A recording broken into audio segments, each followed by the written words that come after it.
Now, the Bram Weinstein Show on Washington's new home for sports, ESPN 630. Hello, babies.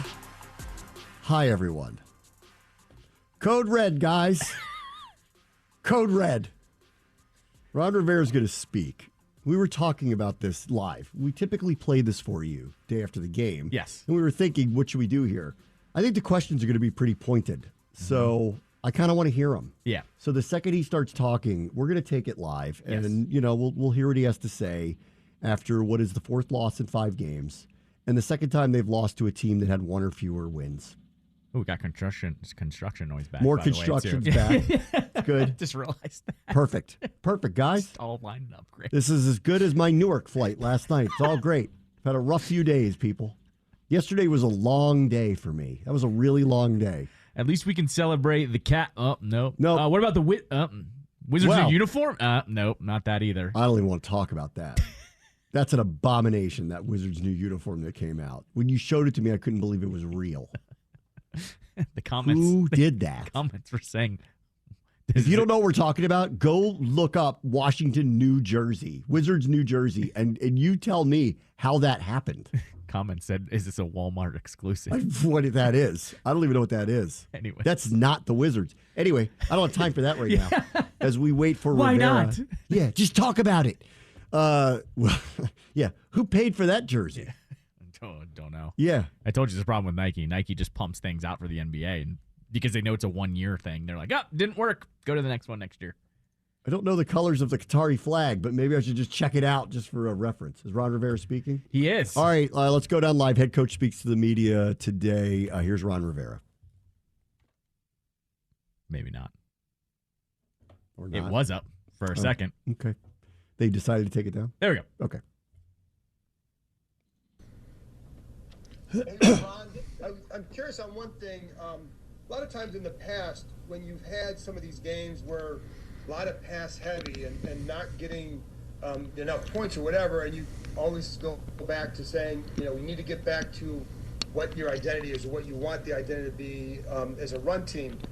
Do you feel like that now? Do you feel like you're okay with how things have been called or going in that way?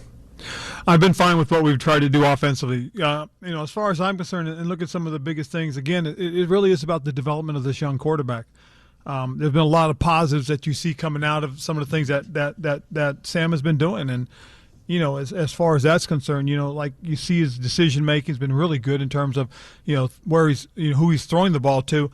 Some of the things he can clean up is the type of throws that he's making. Whether he's trying to loft the ball or he needs to put the ball on the line a little bit. We saw a little bit of that yesterday, but he's been really good at it, and just really appreciate his development and growth. I think that's one of the big important things for us.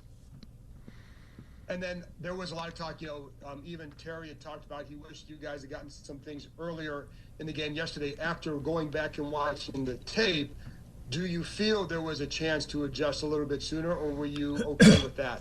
Well, I think, again, if you go back and look at some of those the series as they unfolded, I think some of the things were just some of the missed opportunities, some of the things, some of the mistakes that we had individually that could have been that could have helped us. It really could have, miss a block or unfortunately, miss a throw or catch opportunity.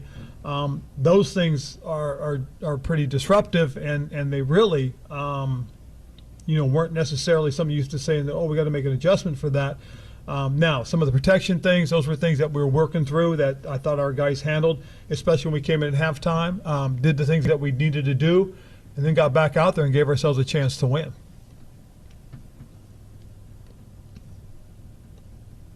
Ron, after the game, some of the players were obviously visibly frustrated, said some things. I'm sure you heard some of the comments from Jonathan Allen. What do you gauge from those comments, and do you like seeing that from your players? Is that a concern? How do you kind of view what was said after the game? Yeah, there was one player that made a comment that I'm aware of, and he's disappointed, as is everybody else, and I can't dispute it just because he's a very passionate football player that wants to win. I get it. We all want to win. We're all passionate about this game. We want to win, and that's the bottom line. And frustration sometimes gets the best of us, and we've got to be able to handle that as well. trust me, I get frustrated when I get up in front of you guys and I listen to some of the questions, and I want to be able to say some of the things that I really wish I could, but I can't. And that's what Jonathan felt. So, I can understand that and I can appreciate that. So, got nothing but respect for how hard the young man plays and what the young man is trying to do, and that's win football games.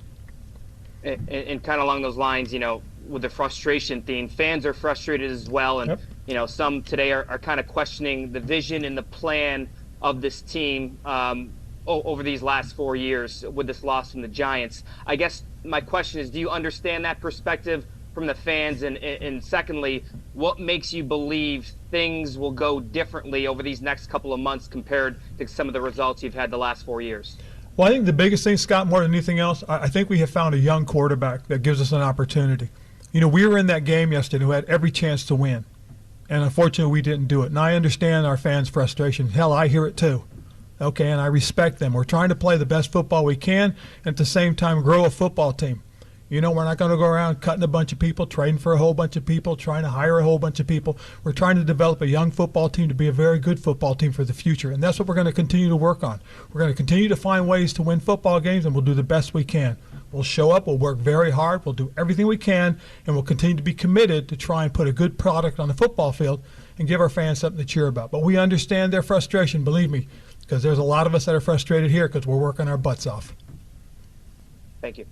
And kind of similar to that, after 7 games, 3-4, just like you were last year, does being at this point right now feel different than it did last year after 7 games? It does, because again, with the young quarterback, Sam, I really think there's hope. There's an opportunity. I mean, the young man has given us opportunities to win some of these games that a lot of people I know felt we couldn't. But at the same time, we've been in a lot of games. We were in the Philadelphia game. We were in yesterday's game at the end. We had a chance to win. We did. And who knows? A couple things go our way in those 2 games, and we had a completely different conversation going. But that's not that's the truth of the matter. That's not where we are right now, and I get that. But as long as we have that young quarterback, and he's growing and developing, and we as a team play consistent, complementary football, we have a chance. We just have to be accountable for what's happened right now and step up, develop, grow, and recognize our mistakes and correct those things. And that's on me. It starts with me, and I get that. Believe me, I've been doing this for a long time, and I'll continue to do it as best as I can. So do you see, your growth, the team's growth, totally up to Sam, or are there other adjustments or tweaks or changes that you can make, and what, if anything, are those things? Absolutely. There's a bunch of things that need to go right for things to be even better, and a lot of them have gone right. There's a lot of things that are in place, but there's a few other things that have to come into place, and those are things that we're working on and we're going to correct and we're going to work on and get better at. But to come together and be a good football team, you've got to have a lot of things go right, and we've had several of them step into place, but we're not there yet, and we're going to continue to work, and hopefully we'll get there very soon. Ron, along the lines of what you're saying about Sam, the importance of him and how that's a big focus, obviously. Does that mean you're committed to playing him, starting him the rest of the season, barring the unforeseen? Well, I will tell you this. I'm committed to him, Ben. We'll see how things go, Ben. But, I can't predict the future, and the only thing I'm going to do is I'm going to focus in on one game at a time, because the truth of the matter is that's the only thing that matters right now, and that's getting ready for Philadelphia. Once I get done with this conversation with all you guys, it'll be on to Philadelphia. So, and also to that end, with Sam being a young, developing quarterback, and kind of where you guys are in the season, obviously the trade deadline's coming up. Does what happened yesterday, or is the fact that you're leaning into Sam, change how you view the next 10 days or so? No, it doesn't. The only thing I'm focused in on is getting ready for Philadelphia. Ron, you've said in the past how important it was to kind of build the team around the quarterback position so you could kind of plug him in there. Do you feel like he has the support he needs up front from the line right now, or are there adjustments that need to be made? Well, I think that's a work in progress, and those are things that we are working to correct, and we'll continue to do that. Again, being able to plug and play is we changed the system. We went from one style of offense to another style, and there's growing pains. There really are. Trust me. And it's one of the things that I went back and looked at, and that was what first-year starters had to deal with as quarterbacks, and it's interesting. And that's something that if you go back and you look at what history tells you, it does tell you things gets better.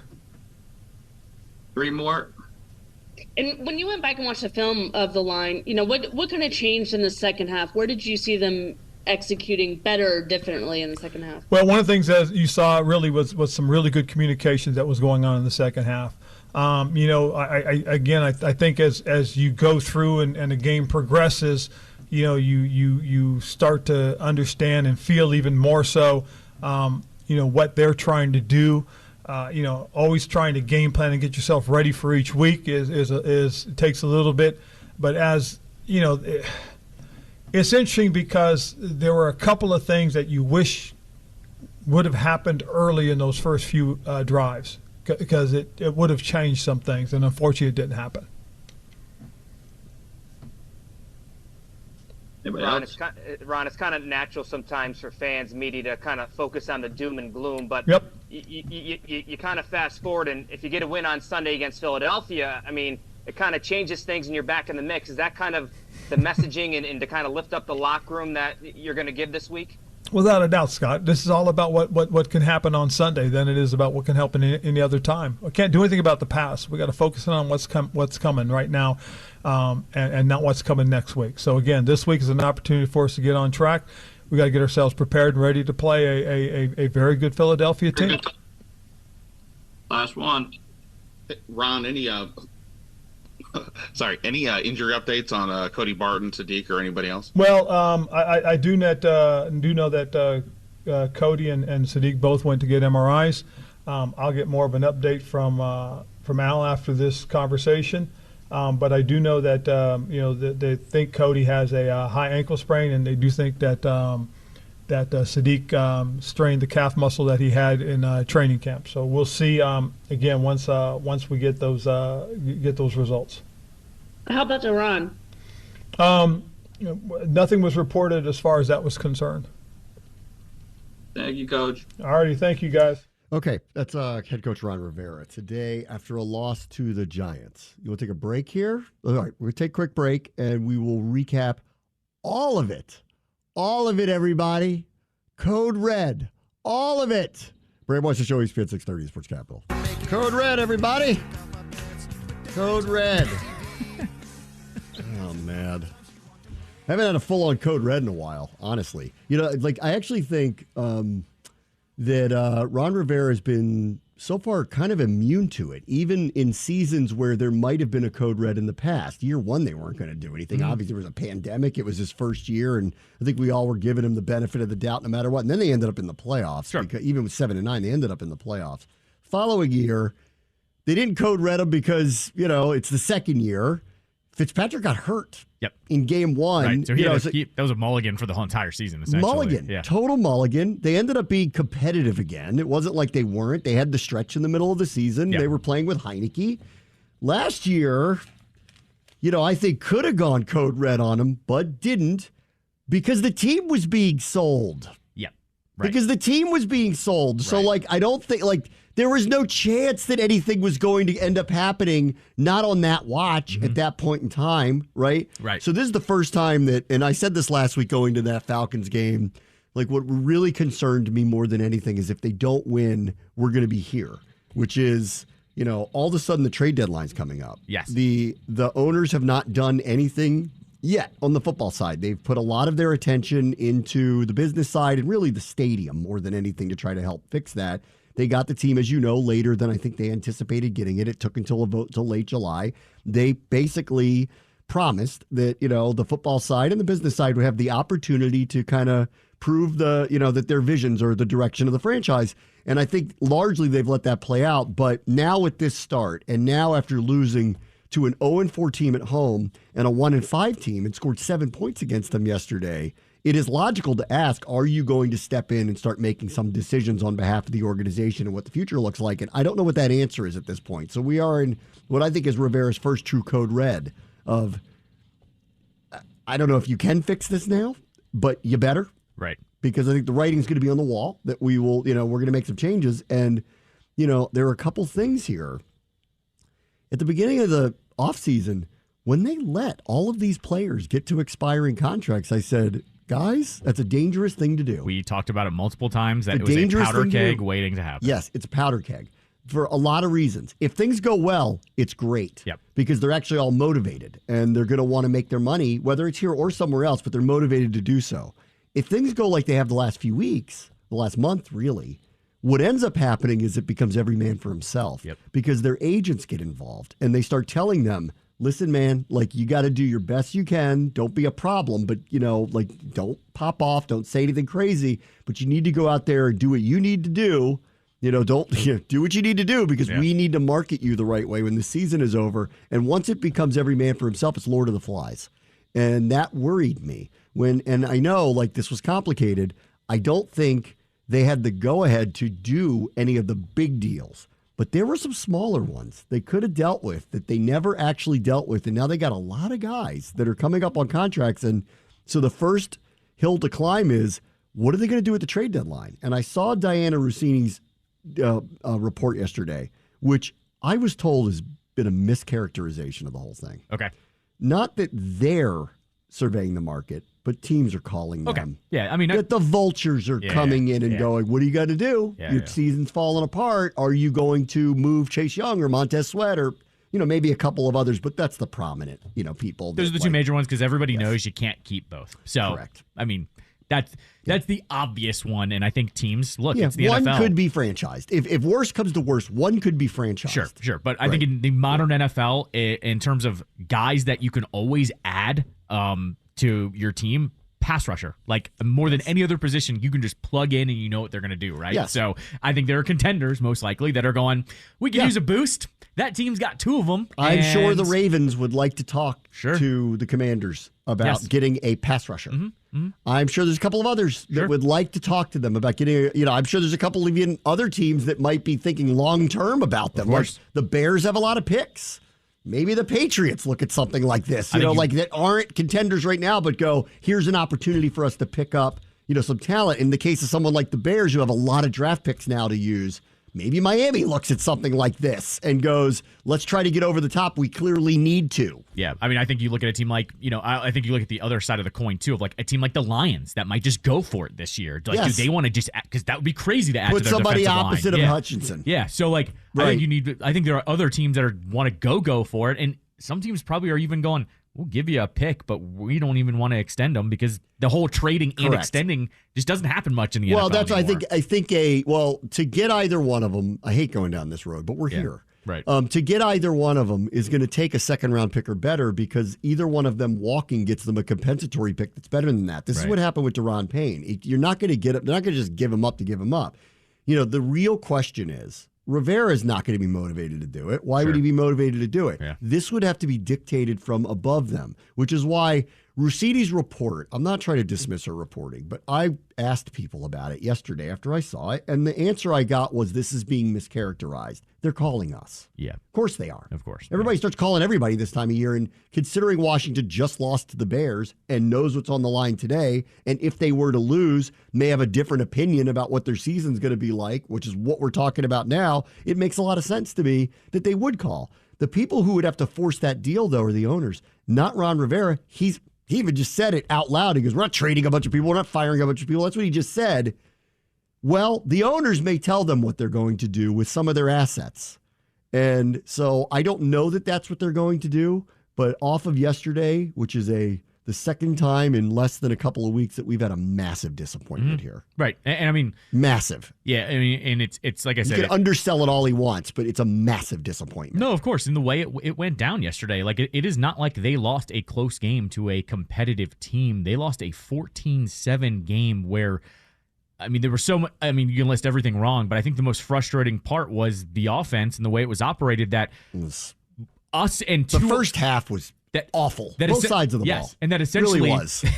I think we all go on our own tangents, but I think 3 entire sports stations in this town have seen exactly what is wrong with the offense, what is and isn't working, and they went right back to what wasn't working. Like that is bar none the most frustrating part about being an NFL fan, when you can tell what your team does and doesn't do well, but it seems like inside they don't. I mean, we don't know what we do well. I've been saying this for 3 weeks. That's fair. This fair. Team doesn't know what they do well. Otherwise, they would lean more on it. Yeah.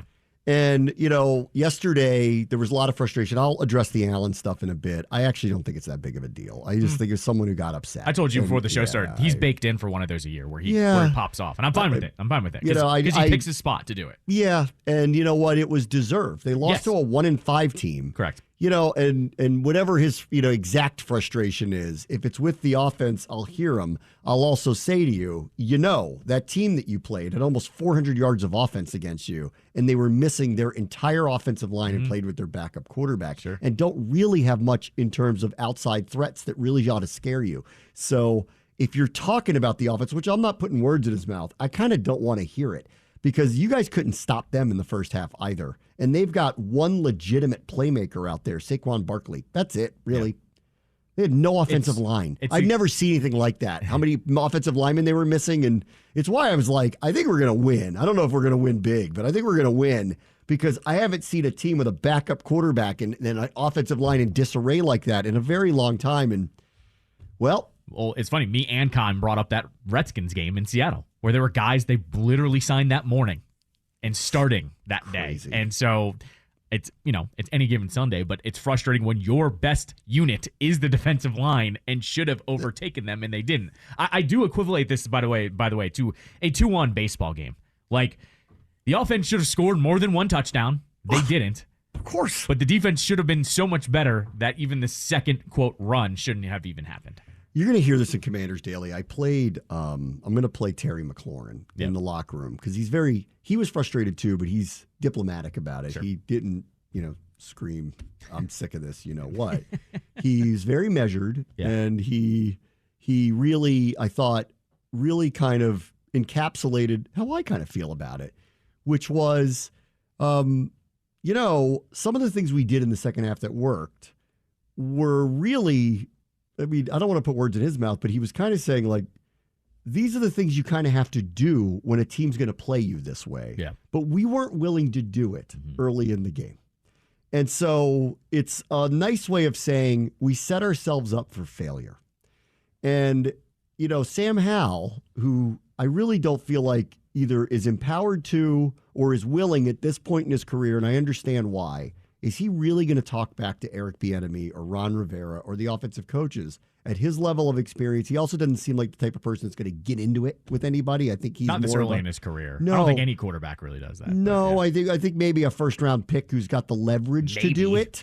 Maybe. Sounds like Caleb Williams might since he wants to own a piece of a team. I think first-round picks that are empowered that way are more willing to give their 2 cents. But he's a fifth-round pick who's trying to keep his job. And he's been pretty yes sir, no sir about everything. Right. And, maybe that might just be his kind of disposition anyway. But even he said, I was standing there, he went on the postgame show with Julian London, and they asked him about the early part of the game. And he kind of it was the first thing I heard him say that was even remotely critical, where he was like, it's hard to get away from the script when you've got the script.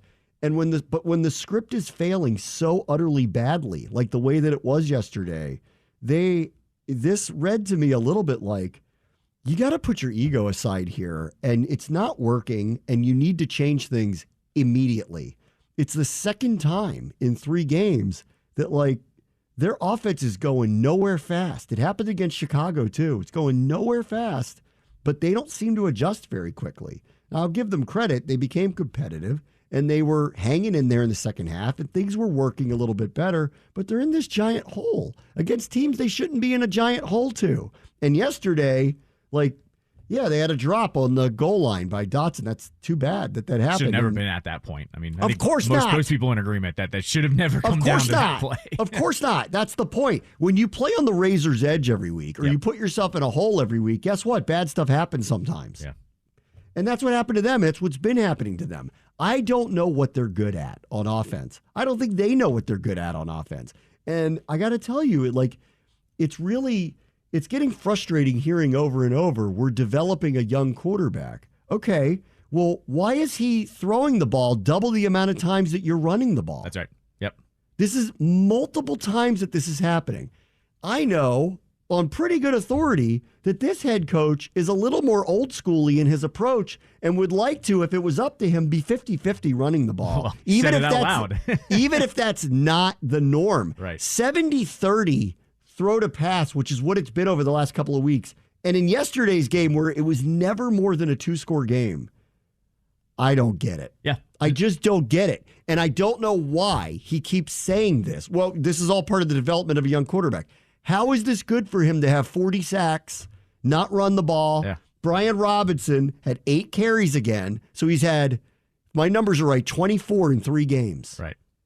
How does that make any sense? With 8 touchdowns, something like that? They won one of the games. They were in a 1-score game yesterday. It was never really out of reach. Mm-hmm. The game against the Bears, they I know it was a terrible first half, but when they scored to start the second half immediately, everything was back on the table. They never ran the ball again. Right, exactly. They never ran it again.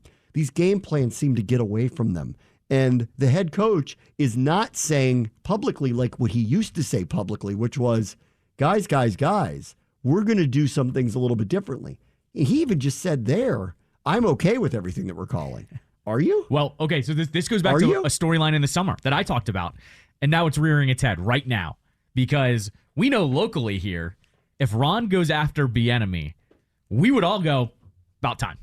I think majority of the fan base, media would go, good. That's the point I'm trying to get to. Correct. And so what's going to happen I think here? everybody's up for criticism. Right. He's not immune from it. I know what the national campaign for him has been. We're the ones watching it and living it, and he is open to criticism like anybody else is. And that's the problem, is because of what the national media, what happens every time there is something said about Bieniemy, it becomes headlines. Everyone talks about it. So if Ron comes out and criticizes EB, all of a sudden it becomes, it's already starting in Washington, that it once again doesn't work. And you know what the narrative flips to? It doesn't flip that EB is a questionable coordinator at the moment. It flips to, everyone that goes to Washington, it all just goes to hell there. And so I think Ron knows that and is just saving face by going, I'm not going to go through this because the local media knows, but the national media does not. And they're going to go the direction they always go, and it's that this franchise is dysfunctional. And so you sent me a clip from Stephen A. this morning where there's no chance he watched this game. No, I think he did actually. No, that's what I was going to tell you. Because it was in New York, he was probably watching live yesterday. I think he was, because he would have watched the Steelers, who played at 4, who he's a fan of. The Cowboys didn't play. I think there's a very good shot he did watch it, because you're going to say what I'm going to allude to anyways of what he said. Yeah, he said, he's going to make takes. He said Ron Rivera's not going to be the coach. It was at the end of the show, though, so he was just kind of like a he said Ron Rivera's not going to be the coach, and he said, and neither is Eric Bieniemy. Yes. But he didn't qualify that, because easily someone in the national media could say, because they're going to clean house. But if you've been paying attention. Right, and that's what I think. If you've been paying attention, and that's the problem here, nobody nationally is paying attention to them. If you're paying attention, you would see a mismatch situation going on here. Correct. Here's a offensive line that is not going to be great at pass protection. Here's a young quarterback that has a propensity to hold the ball a little bit too long. But largely, I like his decision-making in general, albeit he got lucky with Thibodeau that he didn't have a pick 6 or at least an interception. That was a really terrible pass. And it was one of the first play. It was one of the first terrible passes he threw. Yeah. I don't think he got enough under the one that got intercepted. Like, that actually was the right choice. He either needed to lead him a little bit more.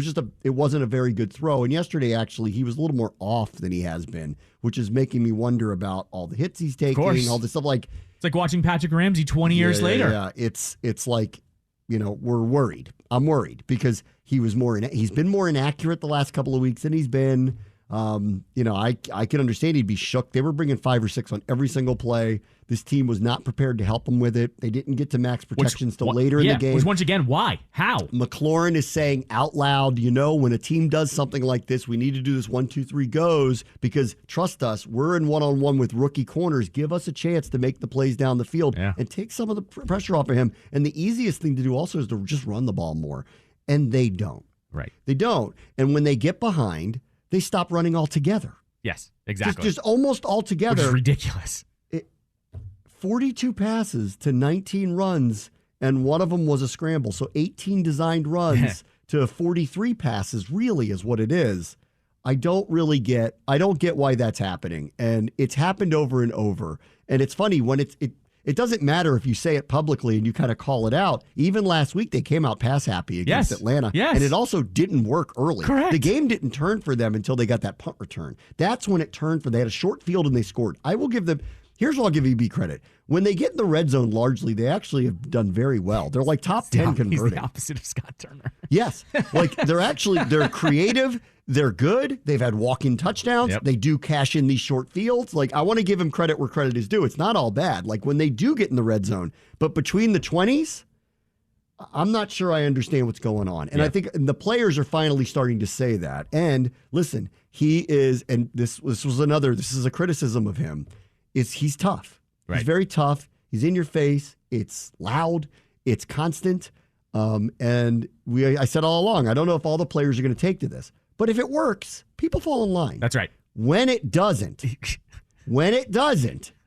well, and this is what Ron was trying to say in the summer, actually, that got him in trouble, that's led us to this point where he won't say anything about it publicly. Mm-hmm. So which I would say, who's the head coach here? That's right.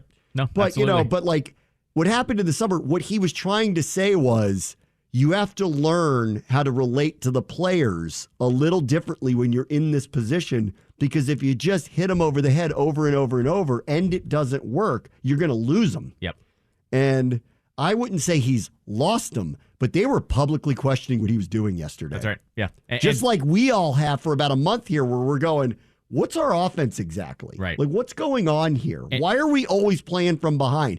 Like, why can't you get away from a script if it's not working? Sure. Well, and why can't you adjust? I think not unlike Ron, where we said built-in excuses for each year, right? I think Bieniemy's had built-in excuses most weeks, because the first 2 weeks it was, you won. They won. Whatever. They scored 30-something points in Denver. Right. Okay. Then you play, the Bills and the Eagles, and everyone goes, no one really expected you to win those. And especially in the Eagles game case, you're like, the offense got rooked by Buffalo. Correct. I walked out of that one going, they knew everything you were doing. Right. They were standing where you were throwing the ball. Right. But either way, AFC championship contender, that's a built-in excuse, though. Fine. That this team is not there. The Eagles game, they were extremely competitive and could have won. You're right.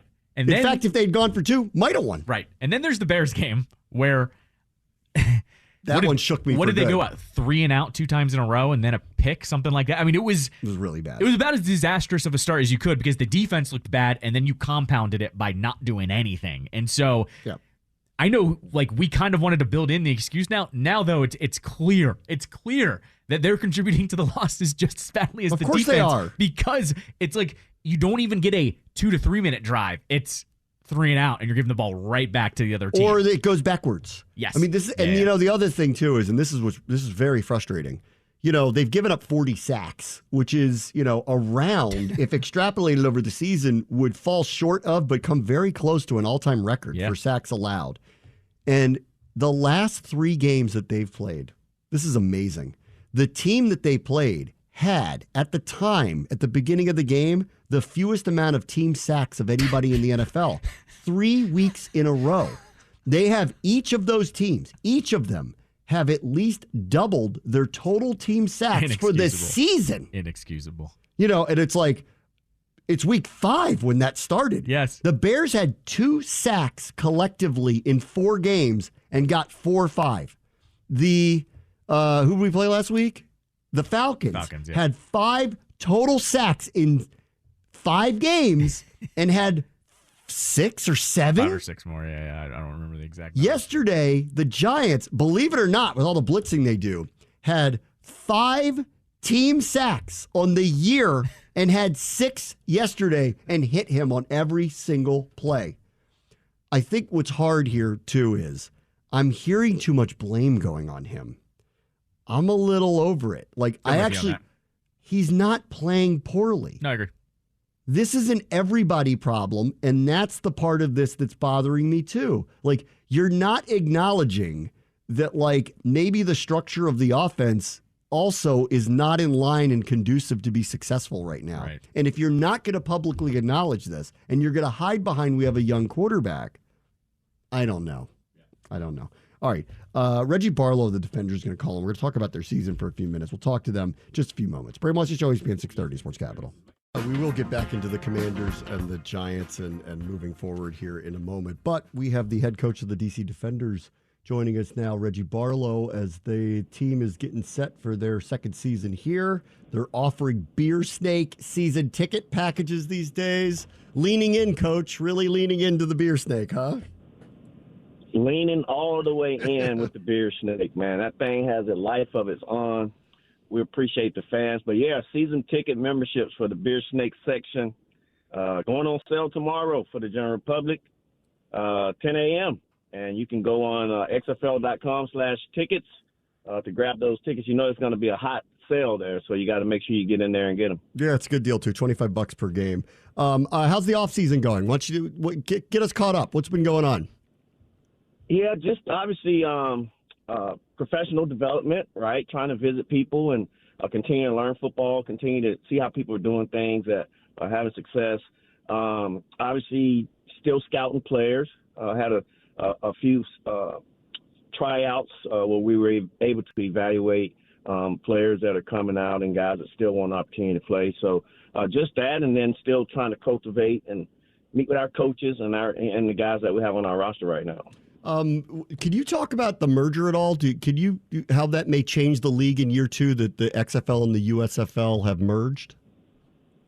Well, Miss Kate, I think, is on the line that's supposed to be able to speak on that, but I know the deal is still on the legal review, so there ain't a whole lot I can say about it.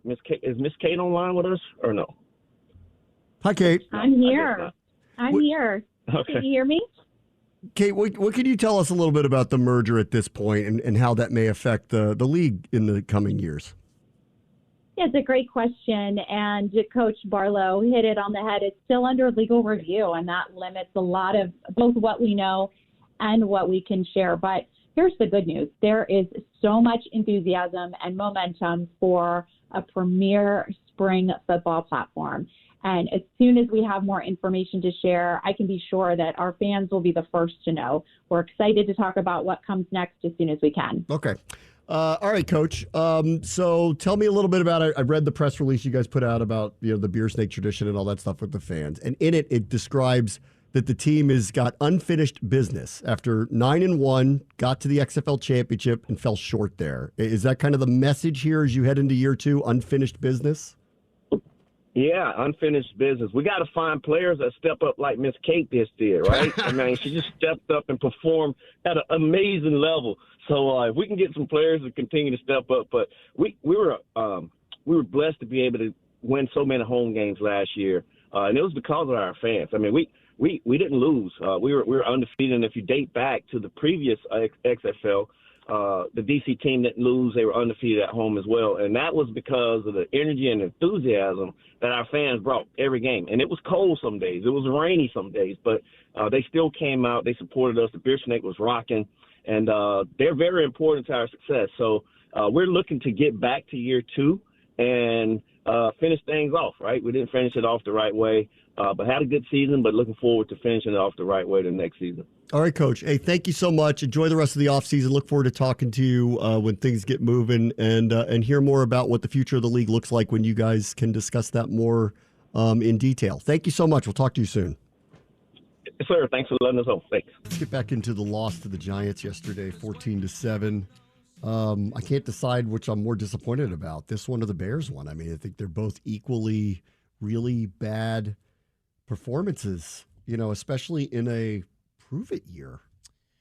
If right off the top of my head, and this is mainly because of my age, and we talked about it Friday, they continually suck at the Meadowlands. I mean, for whatever reason, if it's not week 17 or 18. I will hear out the division game stuff. Things get turned upside down. Sure. That's happened with all the rivalries for years, and we have had a really bad time of it with the Giants, who have been woefully inept for a number of years, Correct. but we always lose to them. Or lose more. We lose more to them than anyone else does. Huge but from yesterday, though. Okay, yes, it was at the Meadowlands. It was a 1:00 kick, though. I watched that game and listened to you guys a little bit. There was no energy from that crowd. There was no kind of game day buzz. They're missing. We woke them up. I even verbally said it. Oh, you did? I go, Okay. we've woken up their crowd. And there was no buzz. Not from their crowd. They didn't start Daniel Jones. They started Tyrod, who's a solid backup in the NFL, and they were missing all those offensive linemen. There was no excuse for yesterday. Like, I get it on most other rivalry games if teams are mostly healthy going up against each other. But yesterday was like, come on, man. You had every opportunity to take that game over or at least get a lead to piss off the home crowd and get things tense. It never went that way. And in fact, you had another slow start. With the Bears game, it was at home, which I don't know if that makes it better or worse, but it was a short week off of a crazy game in Philadelphia. It's pick your poison, but they both are literally some of the worst losses I've seen for this team to go through, especially looking at the talent on our team going up against those two teams. Because it's not like this was the Jay Gruden teams where they didn't have a lot of players, let's be honest. And they kind of eked out some wins with that coaching staff. This one, though, I've been told the defense is stacked. I've been told the offense is going to clean things up. Neither one came to fruition. Both really disappointing. Either way, though, two of the worst losses in Rivera's tenure, in my opinion. Oh, yeah. I would say the two worst. I mean, like, the Cleveland one was pretty bad last year. I mean, that might be, with what was on the line, it might be the worst. 3 of the wheels were off, though. You know? Like, yeah. It just kind of, they got punted off the cliff, essentially. They were on the edge. They were on the edge, but it was a home game against a team that had been eliminated. Right. I mean, and it's not a rival, and it's an AFC team. You got to win. It's at home. You got to win. I don't care who the quarterback is. You got to win. Yep. And so that's a really rough one. The ones like the year before, like when they had the COVID outbreak, I don't blame them for that. So I don't like, and some of them were really bad, like getting blown out by Dallas and all that stuff. But like they had half their team. Like I've always felt like that was a mulligan. Yeah, that was a total mulligan. Last year and this year are the ones where I think you need to judge them.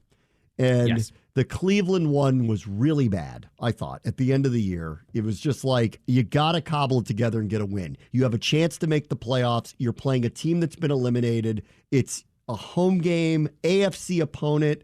Cleveland doesn't win these games. Like, come on. And they lost. It's a bad one. The two against the Bears and the Giants, they were outclassed in both of these games. Right. I mean, that's what I think was really, the Bears one was extremely frustrating.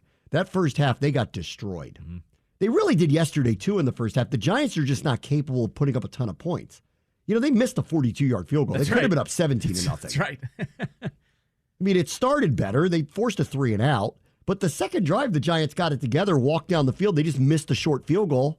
They probably, I remember saying, because it was 4th and 2 or something like that. And I'm like, they haven't scored an offensive touchdown in the first half all year. I bet their fans wanted to go for it, and they booed him when they sent Gano out there, and he missed. Right. And I went, all right, we caught a break. Then they got a punt. Then they scored a touchdown. 2 of the next 3 drives were touchdowns. So that is 1, 2, let me see here. 1, 2, 3 of 5 drives ended up in Washington territory. 2 ended up in touchdowns, and 1 was a missed field goal. That team hadn't scored an offensive touchdown in a month. They hadn't scored a first half touchdown all year, right? All year. They hadn't scored a touchdown in the first half, offensive touchdown, in the first half all year. They hadn't scored an offensive touchdown at all in a month. They had beyond a makeshift offensive line. They've got a back. I mean, that's not your average backup quarterback. Like, I mean, like, I'll give them that. I mean, that guy's been around the block. He's good. Sure, and I actually said on Friday, I go, I actually would prefer Jones playing this game because Tyrod can move around. Right. And he did. And Jones can, but he's not the unscripted runner. He's a designed runner. That's where he's really dangerous, is on the design plays. Tyrod can escape. He did enough. They hit a couple. Again, how they keep hitting big plays down the field with those receivers. Yep. Like, come on. You know, under the pressure that they should have been under, they had almost 250 yards of offense in the first half. I know they only ended up with 350. The second half, the Washington defense played much better. Sure. Obviously, they held them. In the end, they did hold them to 14 points. So, you know, like, you can't ask for much more than that. If you can't score more than 14 against them, then that's on you. But this is a both sides of the ball thing, because the first half, again, that was not good on the defense's part. It really wasn't. I have a nickname for this defense that just came to my mind. It's break, then bend. That's what it seems like it is. They, for whatever reason, have slow starts and they did get a 3-and-out to start this. Sure. They did. That was the first drive was a 3-and-out. Yeah. So at least they came out. Yeah. So they did come out and do that. For anyone that was wondering why we do that, it's because no. Sam Howell. He always says, yeah. Yeah. Every answer's Anyways. But no, like, this is what this defense does, though, where for some reason, they start off slow. Every game, it seems. And I know you said they got a 3 and out, but still, the first half, that offense shouldn't have moved the ball at all. No. At all. No. And, like, if Saquon popped 1 or 2, hear me out. And Fine. he did. And he did. And but, he like, did. it was like, that's their and that only was player. basically a broken play, by the way. Correct. Like, he dumped it off, and then Saquon did a Saquon thing. Yes, I exactly. live with that stuff. Yeah, like, yeah. It sucks that it happened, Good but I'll players, live with it. Good players are in the league. You can't help it. I got to tell you, 3rd and goal from the 15 is hard to take. Uh-huh. Yeah. That's a touchdown. That's hard to take. When, you could have taken a penalty, and it would have been 4th and 2. It was inside the 5. So I think Twitter rioted when that happened. And it was rightfully so that Twitter rioted when that happened because everyone was going, you think the Giants were going to go for it on 4th down being that close? No. Maybe not, but either way. They weren't. Right? And the way the game was going and the way the offense was playing, they would have taken the points. After a missed field goal, I'm not sure, actually. I mean, it's a chip shot because the ball's at the 5. So right. Either way, it's a chip shot I'll either hear way. you But, out like, on that, maybe. but- And plus, like, again, the crowd had made it very clear they were kind of sick of not scoring touchdowns and were actually groaning when I love their crowd's funny. They're not crazy. They're very passionate, but they're not crazy. They remind them that without the trauma, they've always reminded me of us, a classic franchise that's won here and there, has gone through their ups and downs, and they're in their down period right now. But they're not hated by us. We're not. They hated understand by the them. game. Yes, correct, exactly. They were. I said, they're not going to like this when they kicked the field goal the first time. I said they're not going to like this. They started groaning immediately. They Bronx cheered them when they fielded a punt correctly because they had fumbled 2 of them. So they Bronx cheered them. Like, they're on it. They're an extremely educated fan base. Like, they know. I know you didn't watch it because you were on the plane yesterday, but the Eagles fans goaded Sirianni into going for it on 4th down. They started booing late 4th quarter, midfield. I forget what the yard line was. And then they were like, all right, screw it. Let's go for it. Yeah. They went for it. They made it. They went on like a 6-minute drive after that, scored a touchdown, put the Dolphins away. And even Tirico was like, I think the Eagles crowd just willed them into winning this game because they literally were like, don't concede to these guys looking at what that offense can do. And so it's the opposite. We're in an incredible division. We have very smart fan bases. All of them. Yeah. Sure. All of them. Different attitudes for all. Yeah. But I mean, listen, that's the same thing with, I would go with, the other divisions. Well, maybe not. The NFC North they're all normals in their own way. Then Very passionate. Then you have the AFC North. Same thing, all though. crazy. AFC North is all crazy fan bases. All crazy fan bases. Yes. All of them in their own ways. In their own ways. They're crazy. Yeah. All the West teams don't care. I mean, AFC for the East, most part. AFC East, too. They're all AFC crazy. East, yeah. Yep. Patriots, Jets, Bills. Yes. The Dolphins are the ones that are like, y'all are nuts. Can't wait for that game here. Oh. It's not who you play, it's when you play them. They're probably sitting there going, we wish we were playing us right now because they don't know what they're going to get come December. Who knows? I'm no joke rolling 25 people deep to that game. Are you? I have family coming up because they're Dolphins fans. Enjoy that. All right, so let me ask the question I really want to ask. Sure. Which is off of all of this. If you are the new owners, are you stepping in and doing anything right now? And I'm not suggesting firing anybody because I really don't think that's an answer at the moment. But here's what I think they could do. They could force some trades. Yes. I think you absolutely have to. I think you absolutely have to do that. I don't right believe Ron will do that. Yeah. And but it would be the first time that they step in and say, this is how things are going to be done on the football side for this year. And I don't know what the answer to that's going to be. Do you wait through the Philadelphia game before you finally make that decision, or do you start doing it now? This team decided, decided might not be the wrong word, for a variety of reasons, partially because the team was going to be sold and partially because the team wasn't ready to commit some money to some other people. And maybe the coaching staff wanted to motivate people into this year where everything's kind of on the line. They have a ton of expiring contracts. And all of a sudden, this is what you get when you have a ton of expiring contracts. It goes one way or the other. And if it goes this way, you have people popping off saying things like, I'm sick of this, you know what? And guys pointedly, we're week 7, they're 3-4, they're not out of anything. And yet they're pointedly criticizing the coaching staff at times. Yep. And everybody, this is what I did not want, which is Lord of the Flies. And we haven't had a Lord of the Flies in a while. We're having one right now. And now the owners, for the first time, everyone's going to look at them and go, what are you going to do? Sure. What are you going to do? So Magic put out a nice tweet yesterday.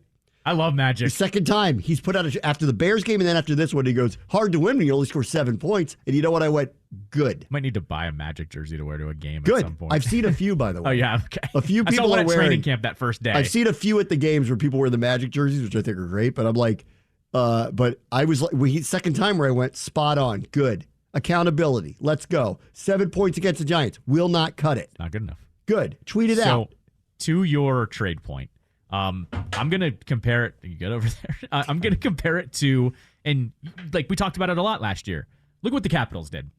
We knew they were not going to tear it down, but it was the same thing as the Commanders. They had all of these expiring contracts, and it looked like they weren't going to make the playoffs, right? And so what did McClellan go and do? He asked literally every individual, here's the extension, sign it, or we're going to trade you. And what did they do? They moved like 4 or 5 players last year.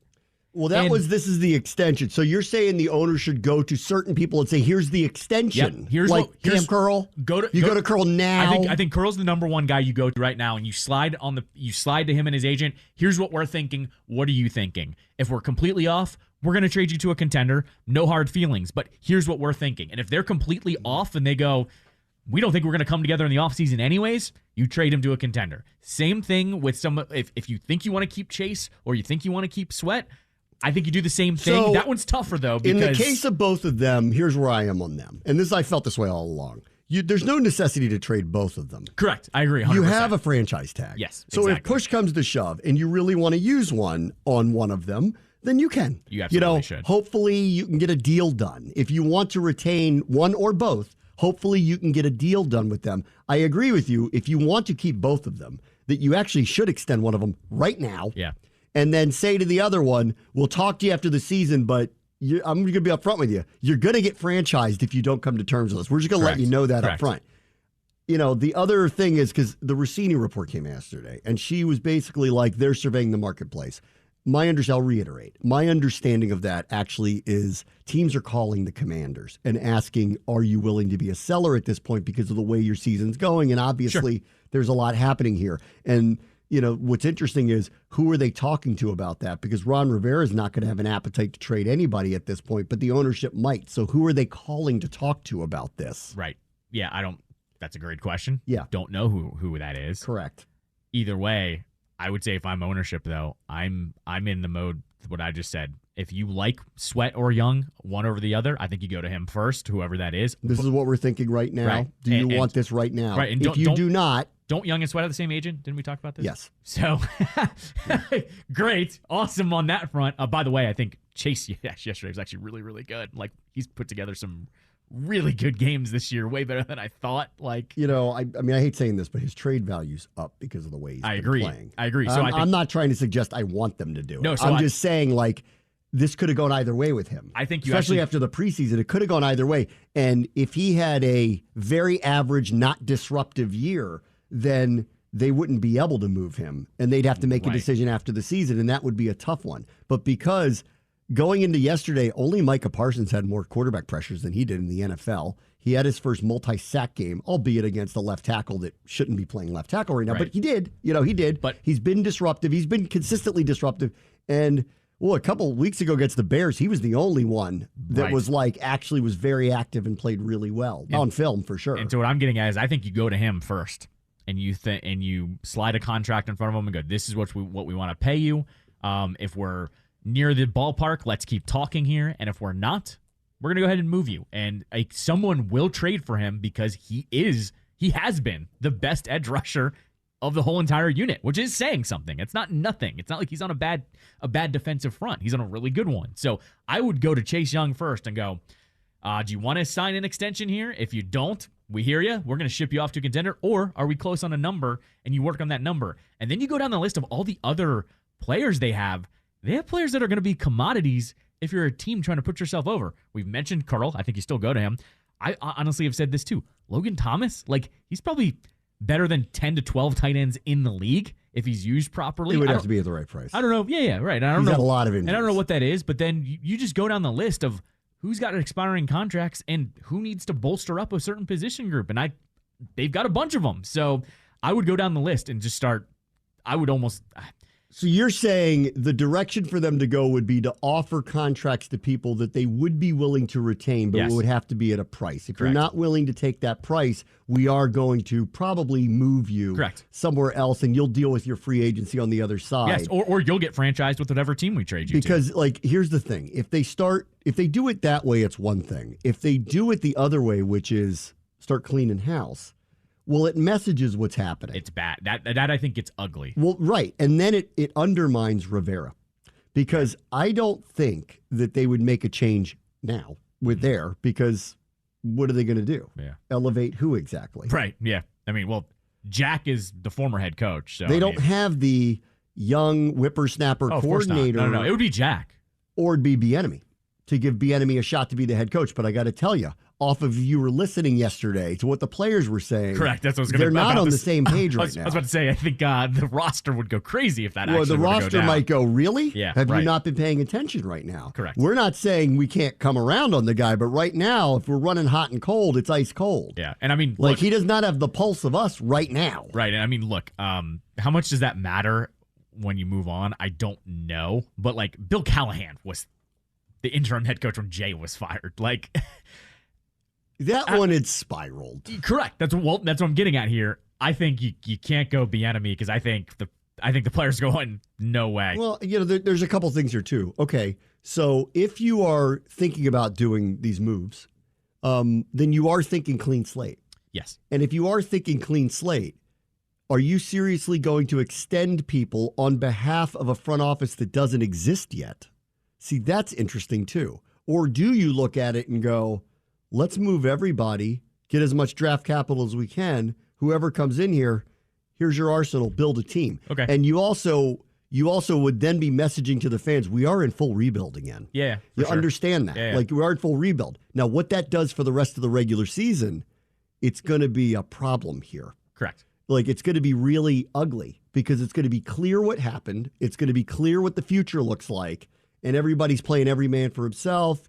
And it's going to be a rough second half of the season, Sure. getting to the end of it.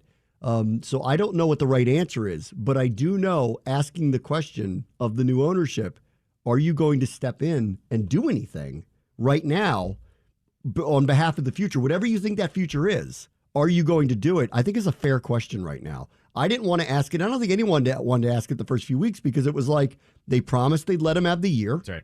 And let's let him have the year. Yeah. If they do step in now, they are on some level undermining that.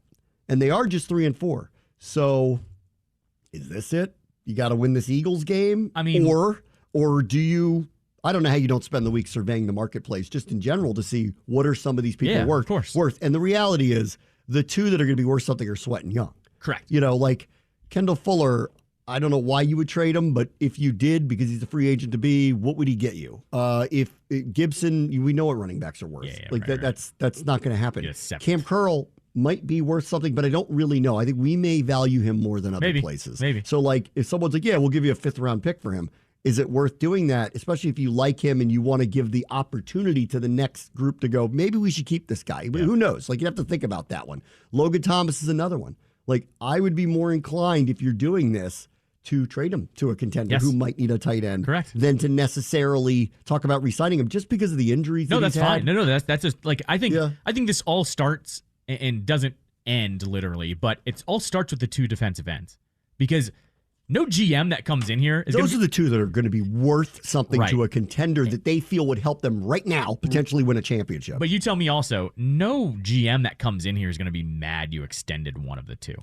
Like edge Yeah, I don't think rushers, so. edge rushers are edge rushers. If you got a stud, you're good. Yeah, I don't think like so. I don't agree. So to your point of like, does a new GM want to come in here and they already signed these guys? Those two I think are the exception. Then I think the only person we're really talking about is Cam Curl. Yeah, okay. Fair Because enough. like he's going to be eye of the beholder. Right. In this defense, he's integral. Is he in another defense if it's a different defense? I don't know. Yeah. Is he Derwin James? No one thinks that he is. That's right. How much do you have to pay him to retain him? He's the one that I would ask the question, what do we got to do to get a deal done with you? Yeah, right. And this is the number we're thinking. What do you think? And if he says no, if there's a market for him. But again, I'm not sure that people look at him and go, he's an over-the-top type of player to rent for us. That's true. I'll give so you that's the issue with him. Like, Eagles I just believe traded he's for a safety too from the Titans earlier this hour. I can't imagine that we're helping the Eagles out. No. They already just like I said, they just traded for a safety. So we'll see. I mean, like there are limitations. Like our defensive ends are not going to end up in Dallas or Philly. I mean, that's not going to happen. No, of course not. Yeah, no. I'm sure the Ravens would love a pass rushing defensive end, but are we in the business of trading with them? I don't really know. Is that good for business? I don't really know. Pick, I mean, right? Like I would take that. I mean, I think at this point, my gut says they're going to wait out this week, but I do think it is fair to ask the new ownership, are you inclined to step in and make some decisions on behalf of the future, whatever you think that future is, or are you just really going to sit back, let it play out, and we'll let the chips fall where they may? Right. They are 3-4. 2 of the last 3 losses are ugly and bad. It doesn't mean they can't turn around and win. I saw the Patriots beat the Bills yesterday. They looked left for dead too, and they won. So who knows, right? Who knows? Here's the thing, though, and I think this is where I speak for the fan base on this one. And there's, not say everybody agrees with me. Everybody, though, is now sick of you start the season off slow like this, then you go on the midseason run, and then all of a sudden it's rah, rah, rah, here we go, and then falls off. And so I think everyone's kind of just sick of the literal Ron Rivera roller coaster at this point. This one feels like it might not get back on track. Well, because you've fallen into the pit. I don't want to. You've fallen into the pit, though, where you've lost to 2 teams that you couldn't afford losing to. Like, the NFL actually did them a favor by giving them, I mean, the Giants is whatever, but the Bears one especially was like, all right, like, you guys should be 4-2 at this point, And we're sitting here at 3-4. Like, the difference is pretty large. They have not played a hard schedule. Correct. And they're 3-4. And it's also, as I said, this gets more magnified as you move on with the season. That Cardinals game, that's comeback. The who was week 2? Broncos. Huge comeback. They were down 18. They were losing wasn't the stat? You might biggest have road comeback since 1990. Wasn't the stat, though? Didn't you tell me this, that like every fourth quarter they've trailed? They have trailed in every fourth quarter except for last week. After 3. They've trailed after 3 They've trailed at half in every game but 1. They trailed after 3 in every game but 1. Yeah. I mean, that's... No, they led at half. They led at half in one of the games, and they were trailing after 3, then came back.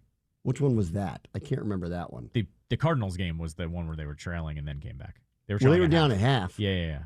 Right. And they were trailing after 3. There was a game that they were either up or tied at halftime, but they were trailing after 3. The Eagles game? Were they up in the Eagles game? They were up in the Eagles game at half. There you go. Trailing after 3. There it is. Yeah. They were trailing after 3 in every game but the Atlanta game. They've trailed at half in every game but 1. Yeah. I think this is the time, though. The trade deadline's in 9 days. So they have to make decisions. Yeah. And they have a lot of expiring contracts. And they got one franchise tag to work with.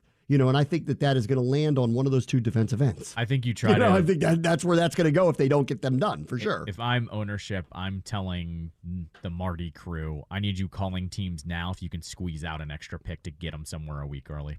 That would be my attitude. Maybe. Because some team might say, all right, we'll kick in an extra 6th if you give them a week early or something like that. I do think, too, that they just want to be careful about being seen as undermining anything because they've kind of...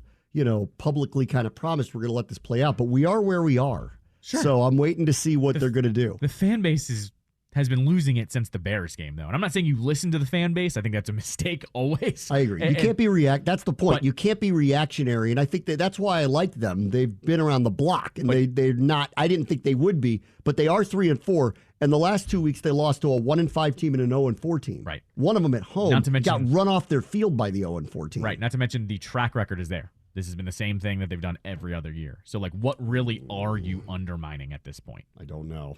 Well, but if you sell out the team that Rivera built, are you keeping Rivera because you've undermined him and you've taken his locker room away from him? I mean, it's very tricky. I mean, it's really, really, really tricky situation that they're in. I don't know that sitting pat and doing nothing is the right thing to do, frankly. Yeah. But I also feel like, to be fair to Rivera, if you just totally undermine him, how does he remain the head coach? So you're in a tough spot here. I mean, I get what you're saying with the whole locker room thing, but at the same time, too, it's Ron that built this roster, and the blatant weaknesses are staring at them in the face, too. I agree with you. But then if the owners come in and then basically rip out a core part of the locker room, but you just have to remain the head coach, knowing that you're on a death march. Well, I mean, how's that good? So they're in a spot. Well, Everybody's in a spot. Ron, if we win, we'll send you the ring. Oh, boy. Here we go. Oh, no. Here comes the sarcasm. Oh, boy. I hated when he said that. I mean, I talked about it the next day I hated it how much he said that because it was like, oh, cool. You're assuming we're going to be in the Super Bowl soon. That's great. Yeah. Can't it doesn't wait. look like it. You think? Yeah. All of his first-round picks. Not great, Bob. Well, we got the rest of the week to talk about all this. Code Red, everybody. Code Red. It's Will Ferrell. We come too far. Nobody panic.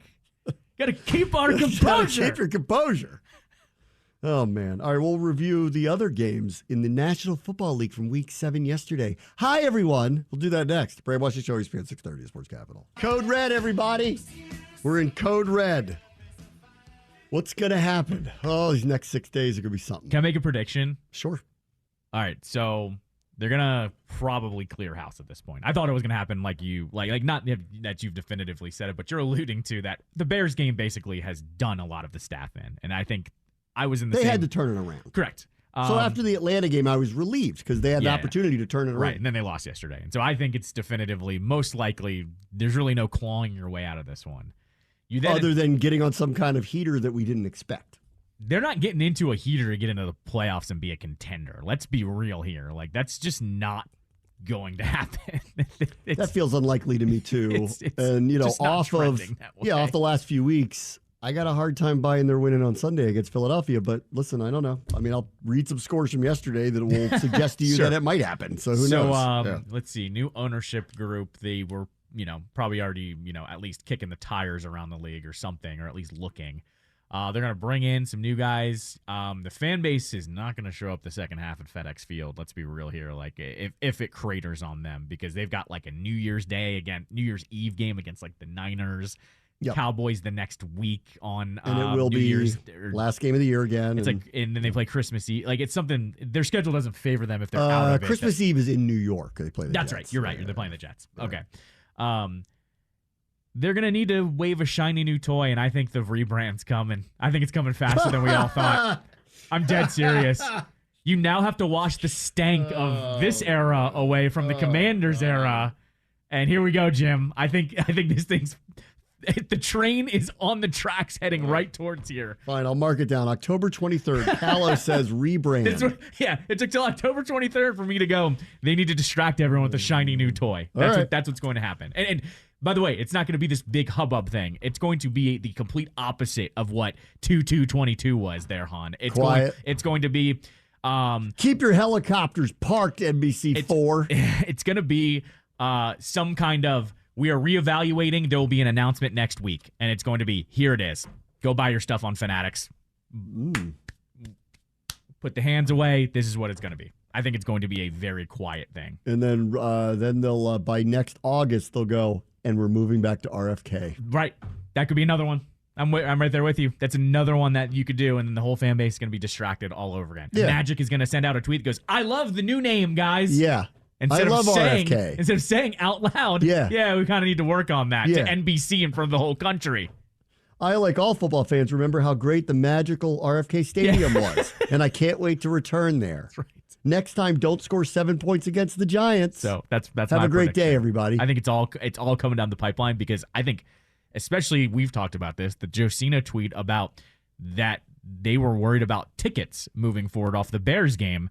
It tells me that this ownership group kind of gets it of what you need to do to keep this fan base engaged if you're not winning on the field. And clearly, they're not doing that right now. Yeah, that was a pointed piece of information directed on purpose. Sure. Yeah, and it should be because I've talked to you about this. This is actually not even just a Commanders criticism. This is a criticism of all the major teams in this city that they do not market themselves correctly towards the fan bases and the casual fans. You don't like that new Wizards jersey? I've talked about the Wizards, how expensive it is to go to their games. I can't even. Same thing with the Capitals. I love the Caps. They are my lifeblood, but it's really expensive to go to a hockey game. The Commanders, they actually don't have an excuse. It's very affordable to go to an NFL game on Sunday at that stadium. You can bitch about the stadium all you want, but when they start playing, it's the same 100-yard field that every other team has in the league. It's an NFL football game. And with a 90-plus-year-old franchise playing on it against typically a rival game. And I was shocked all summer about how there wasn't more of a push to get season tickets, and this is how affordable it is. And here, let's push how you can afford to go to these games. There's no outside-the-box thinking. This goes for all the teams, but the Commanders especially, you got a new owner, guys. Dan's not there anymore. Yep. That's your number one thing. What are you going to say when we beat the Eagles 52-7? Or not. All right, here's what else happened yesterday. Yeah, the Bears beat the Raiders 30-12. Your boy, Tyler Badgett. Told you I was pumped to see him. Bears win. Raiders suck. First home win in over a calendar year for them. God. Congratulations. Game of the day, Browns beat the Colts 39-38. They got jobbed at the end. I'm not sure if you saw. Pass interference in the end zone, put them at the 1-yard line. They got jobbed. Colts uniform's worst in the league, by the way. Terrible. Uncle Rico, 305, 2 touchdowns. He was good, actually. Josh Downs being a lot of people's fantasy pickups this week. 5 for 125 and a touchdown. Colts lose, Browns win. Deshaun's hurt again. We'll have to see what happens there. Surprise of the day, the Patriots are not dead. After the news came out that Bill Belichick apparently secretly signed a very long extension, I guess the players got the message, well, if we lose, we're not getting rid of him, so we might as well just start winning again. Right. And they did. Mac and Cheese, best game maybe of his career, 80% completion. And the Bills are officially weird this year. Yeah. The Bills went through a stretch where they were killing people. Now they've gone back-to-back where they should have lost to the Giants and did lose to the Patriots. To be fair, rivalry game. It was a home game for the Patriots. They had to score a last-second touchdown. I won't overreact to the Bills, but yes, still a little bit weird. I won't overreact to it as much. Falcons do win in Tampa, 16-13. That division's going to come down to whoever survives with 9 wins at the end of the year. That's what it's going to be. Somebody's going to be 9-8.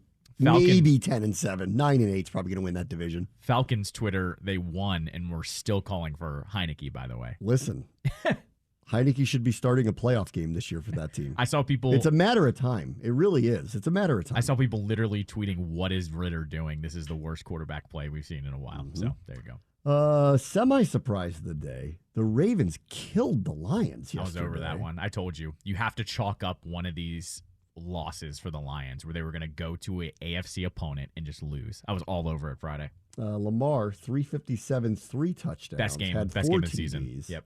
All right, they're up 28-0 at half. Bite your kneecaps went the wrong way for the first time this year. Steelers, Rams, I had no idea what would happen. They won. Steelers, they're somehow 4-2 with no offense. Yep. I mean, TJ Watt. I mean, he's maybe the best defensive player in the league. Weird. They have trouble moving the ball, but they're somehow 4-2 anyway. TJ Watt had an interception yesterday. Interesting. Like a good interception where he dropped back real quick. You got your boy Hands up there. No offense. They're 4-2.